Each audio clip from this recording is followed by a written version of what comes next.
इसी बीच बड़ी खबर रायपुर से आ रही है। साय कैबिनेट की बैठक खत्म, कई अहम फैसलों पर लगी मुहर। अरुण साव ने प्रेस कॉन्फ्रेंस कर दी जानकारी।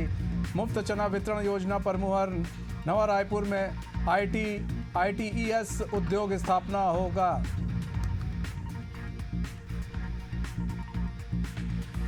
तो साय कैबिनेट की बैठक खत्म हुई है और कई अहम फैसलों पर मुहर भी लगा दी गई है। अरुण साव ने प्रेस कॉन्फ्रेंस करके इसकी पूरी जानकारी दी।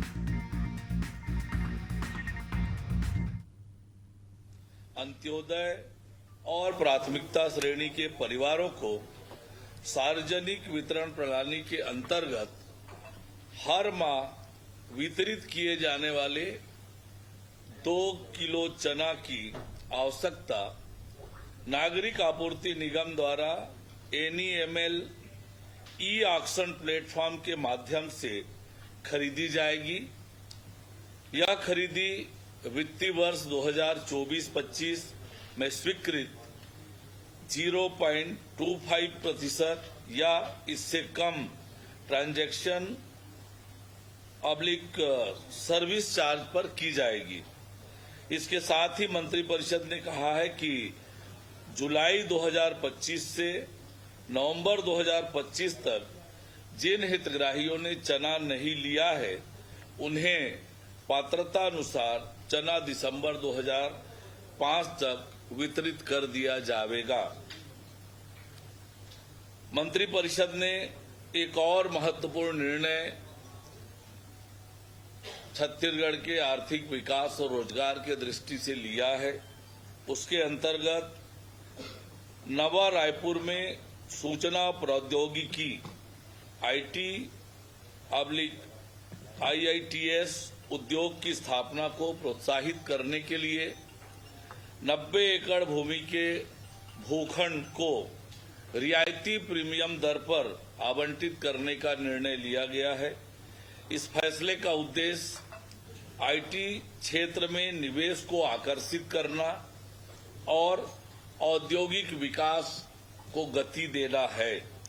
रियायती दर पर भूमि उपलब्ध होने से निजी क्षेत्र की भागीदारी बढ़ेगी और रोजगार के नए अवसर सृजित होंगे।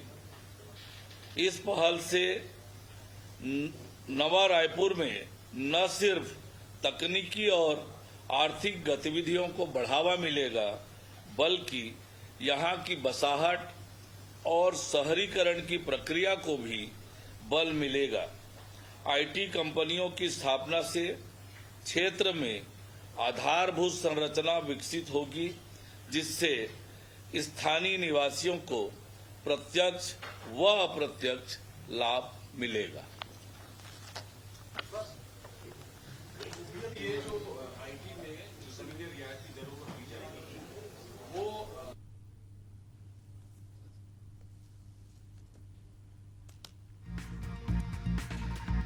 तो साय कैबिनेट की जो बैठक है वो ख़त्म हुई है। कई अहम फैसलों पर मुहर भी लगाई गई है और जैसा कि अब अरुण साव को भी आप सुन रहे थे, उन्होंने प्रेस कॉन्फ्रेंस के ज़रिए पूरी जानकारी भी दी। उन्होंने बताया कि मुफ्त चना वितरण योजना पर मुहर लगा है। नवा रायपुर में ITES उद्योग स्थापना होगा कि भी इसकी भी स्थापना की जाएगी।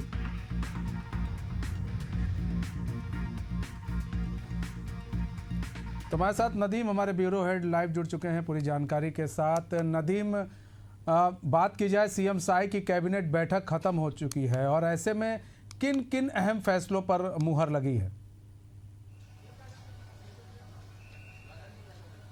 देखिए, मैं इसमें आपको बताना चाहूँगा कि इस वक्त साय कैबिनेट की बैठक खत्म हुई है और 3 महत्वपूर्ण जो है वो फैसले आज के कैबिनेट पे लिए गए।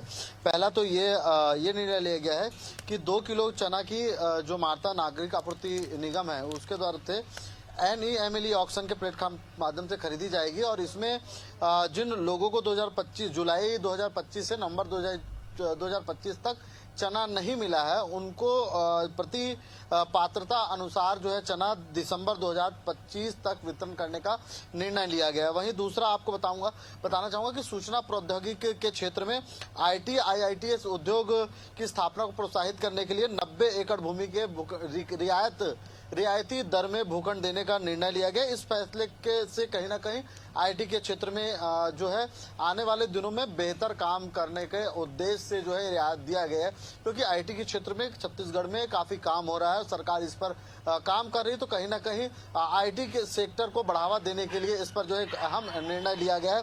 इसी के साथ आपको बताना चाहूंगा कि जो चना खरीदा जाएगा वो NEMLA ऑक्शन के द्वारा खरीदने का महत्वपूर्ण निर्णय लिया गया है।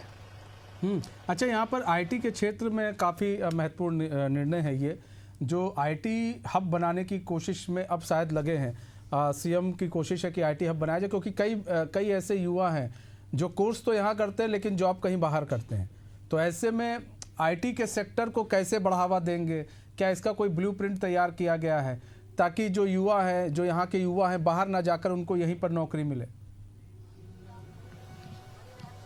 देखिए, इस दिशा में अगर हम आईटी हब की बात करें तो छत्तीसगढ़ में भी आईटी हब के रूप में विकसित करने का निर्णय छत्तीसगढ़ सरकार ने लिया है और इस पर लगातार काम जो है वो सरकार कर रही है। उसी के तहत 90 एकड़ जो है जमीन रियायत दर में देने का निर्णय लिया गया है। देखिए मनीष, कहीं ना कहीं सरकार ये चाहती है कि जो लोग छत्तीसगढ़ से बाहर रोजगार के लिए जाते हैं, पढ़ते यहाँ है, बाहर रोजगार के लिए जाते हैं, तो कहीं ना कहीं छत्तीसगढ़ में अगर रोजगार आईटी के क्षेत्र में सृजित होगा, उसका सृजन होगा, तो जो यहाँ के लोग हैं वो यहीं पढ़ेंगे, यहीं काम करेंगे। साथ ही देखिए, आईटी का महत्वपूर्ण योगदान विकास में होता है। तमाम तरह की अगर हम बात कर लिए, क्योंकि सिर्फ तकनीकी और आर्थिक गतिविधियों में इस पे बढ़ावा नहीं मिलेगा, बल्कि आर्थिक रूप से भी इसमें जो है बढ़ावा जो है वो मिलेगा और आर्थिक रूप से भी विकसित जो है वो होगा। तो इसीलिए ये महत्वपूर्ण निर्णय सरकार ने लिया है। हालांकि देखिए, दूसरा ये पहलू ये भी है कि आईटी के क्षेत्र में छत्तीसगढ़ में भी काम होना बहुत बाकी है